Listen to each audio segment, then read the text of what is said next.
Have you ever wondered about the true nature of heaven and hell? Are they real, tangible places, or are they just metaphors for the states of our own minds? How do we reconcile the teachings of heaven and hell in the context of our daily lives? Are they external realms that we will eventually enter, or are they inner states that we experience right now within ourselves? Welcome back to the channel.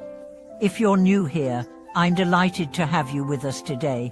In this video, we are going to explore one of the most profound questions in both Buddhist and spiritual tradition, the ultimate truth behind heaven and hell.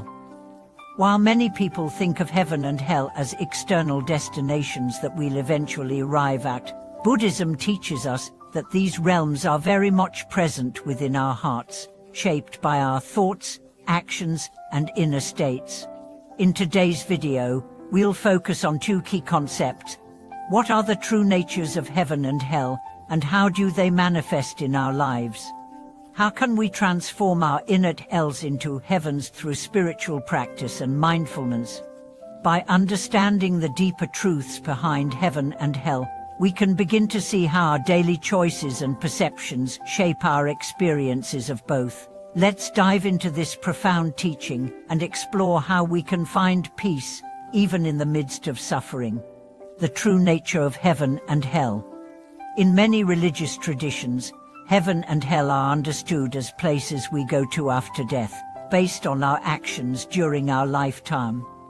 In Christianity, for instance, heaven is often depicted as a place of eternal peace and joy, while hell is seen as a realm of suffering and punishment. However, in Buddhism and many Eastern philosophies, heaven and hell are not considered to be external locations, but are viewed as states of consciousness, realms that we experience right now, in this very life. The concept of heaven in Buddhism is closely tied to the idea of sukha, a state of happiness and peace that arises from cultivating wisdom, compassion, and virtuous actions. When we practice mindfulness and live in accordance with the Dharma, we experience the heaven of inner peace, clarity, and joy. This is not a fleeting happiness that depends on external circumstances, but a deep, lasting sense of contentment that arises from the cultivation of a compassionate and wise heart. On the other hand, the concept of hell in Buddhism is associated with dukkha, which is often translated as suffering, dissatisfaction, or distress. Hell, in this context, is not a fiery pit of torment, but a state of mind characterized by craving, hatred, delusion, and the endless cycle of suffering. When we are caught in negative emotions, destructive thoughts, and harmful actions, we experience our own personal hells.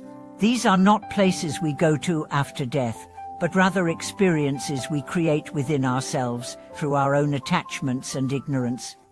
The Buddha taught that hell is not something external that we are condemned to, but rather a state of mind that we create through our actions.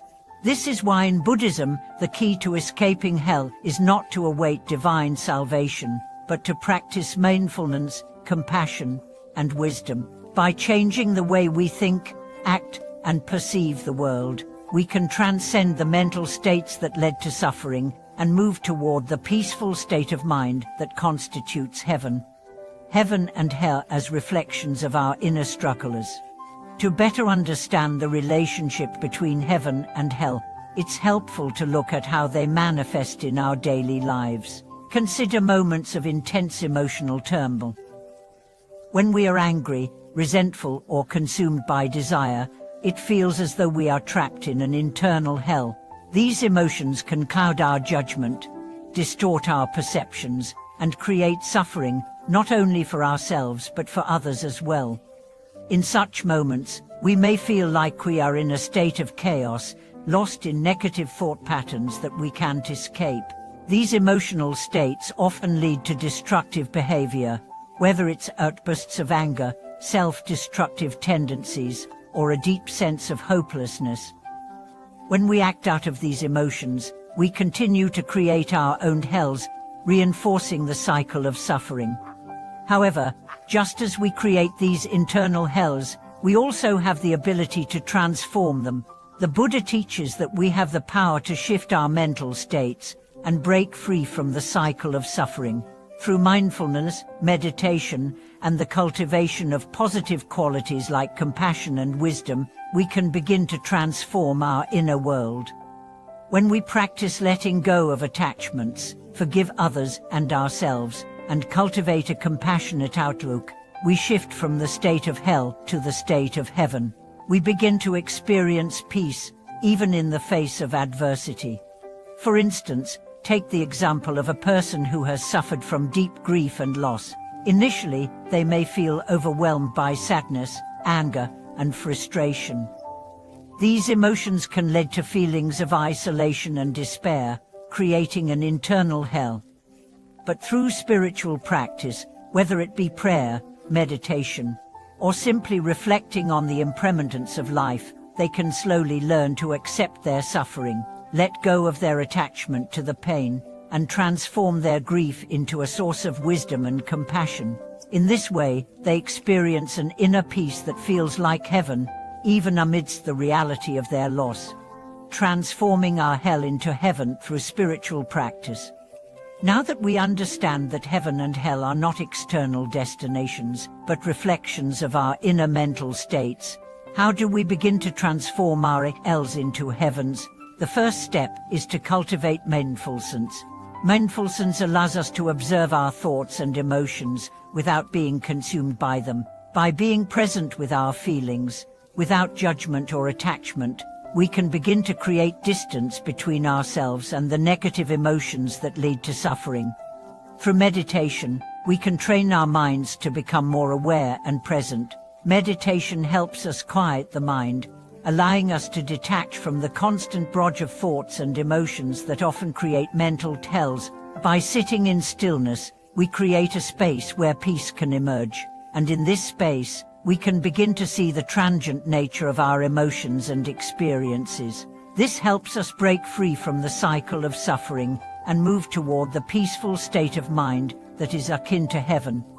Another powerful practice for transforming hell into heaven is the practice of compassion. When we cultivate compassion both for ourselves and others, we shift our perspective from one of selfishness and suffering to one of interconnectedness and love. Compassion is a transformative force that not only alleviates the suffering of others, but also heals our own wounds. When we act with compassion, we are creating a heavenly state of mind, one that is grounded in love, kindness, and understanding. Forgiveness is also key to transforming inner hells into heavens. When we hold on to grudges or resentments, we remain trapped in a mental state of anger and pain. However, when we forgive others and ourselves, we release the chains that bind us and create space for healing. Forgiveness is a powerful act of letting go, and through this act, we free ourselves from the suffering that keeps us stuck in our personal hells. Conclusion. In conclusion, the concepts of heaven and hell are not distant realms that we will one day visit. They are states of mind that we experience right now in our everyday lives. By understanding that our thoughts, actions, and emotions shape our inner world, we can begin to recognize how we create our own heavens and hells. Through mindfulness, compassion, and forgiveness, we can transform our inner struggles and move toward the peaceful, blissful state of mind that constitutes heaven.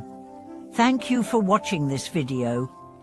I hope this exploration of heaven and hell has helped you gain a deeper understanding of how we create our own experiences of suffering and peace.